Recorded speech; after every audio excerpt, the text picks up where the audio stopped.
We are always so impressed with the level of talent we get to see in the DelmarvaLife kitchen, whether it's chefs from local restaurants, food bloggers, or even people around our own office. The good eats never cease to amaze. But back in 2014, we were privileged to talk to the world-famous Wolfgang Puck. I don't know if I said that right or not.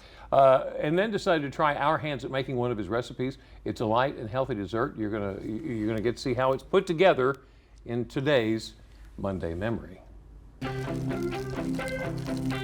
Okay, so just before the break, we spoke with Wolfgang Puck, and he had so many terrific ideas, and it's fascinating how he's taken the classic recipes and reworked them to be even healthier. That's right, and that's what his book, Make It Healthy, is all about. And today, we're going to make a dessert from the book. Now, Jimmy, Wolfgang mentioned berries and cherries Jubilee. Right. So we're going to make it right now. This is a nice, healthy version of it, and this is what you need. You're going to need 2 pints of berries and some cherries, 2 cups frozen yogurt, some butter, some brown sugar. Okay. You also need some grated orange zest, juice of 1 orange, and Grand Marnier, and then you can have some fresh mint sprigs for garnish. So what's happening here? What we're going to do first is I already heated up the butter, melted the butter. I need you to put the brown sugar in there, and we're just going to stir that around for a little bit until it kind of gets syrupy. You know, when you put brown sugar and butter together, it makes this delicious little syrupy. Right. Have I got enough butter in there? Yeah, I think so, yeah. All right. Looks good. Okay. So while you do that, I'm going to measure out. I have my my frozen yogurt here. Okay. You know, a lot of times when you have Cherries Jubilee, you have ice cream. So frozen yogurt is a lot. Yours sure is one of those mine. Yeah, one for you, one for me. And I'm also going to take our Grand Marnier because I am going to probably flambe this, which is what it says to do in the book.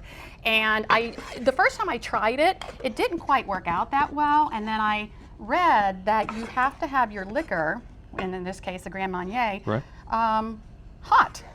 So I'm going to just fumes. For the fumes. Okay. Yeah, so I'm going to heat it up a little bit. Gotcha. Now I need you to pour in the berries.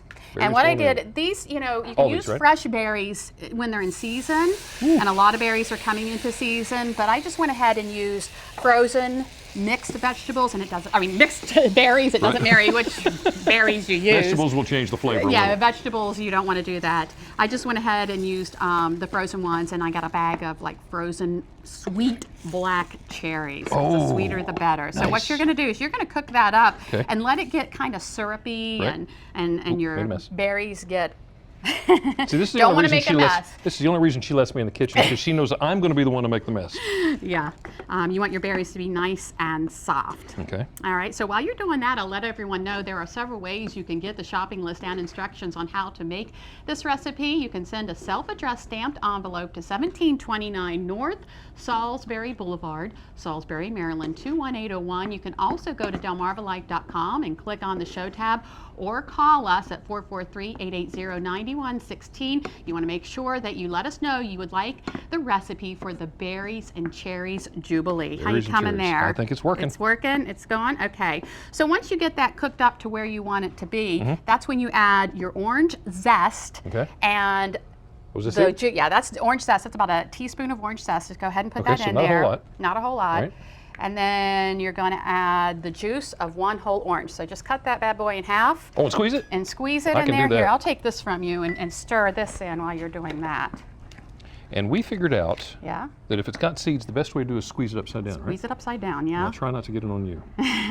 Not making any I can promises. do that myself. Okay. Okay. How about I just squirt it across the stove top? All right, so that looks like it's good and ready after you put that in there. It's nice and hot. Our Grand Marnier is hot. So what we're going to do, and then keep our fingers crossed, because in addition to wanting this to work out, I don't want to burn the place down. I was wondering why you asked me if I was still a firefighter. Yeah. We're going to go ahead and pour our Grand Marnier on top. And our producers are like holding their breath right now, because they're like, Lisa's catching something on fire. And it didn't work. Oh, well. It didn't warm up enough. It didn't warm up enough. So what we're going to do is just take what we have. It still has the flavor. And he says, Wolfgang says, you can either flambe it or just mix the Grand Marnier in. So there you go. So flambe is like more of a visual It's just thing. more, cool. if you want to impress everyone. So go ahead and take a bite of that and tell me what you think. This is great. It's ice cream and it's steaming at the same time. It's frozen yogurt. Sorry. Yeah. My Take bad. a bite. Good? Good stuff? I'll let you know here in a little bit. You need about 14 more bites to At know least. for sure? Yeah, just to make sure. All right, so that takes no time to make, and it is delicious. So can I set this on fire? If you want, you're the fireman.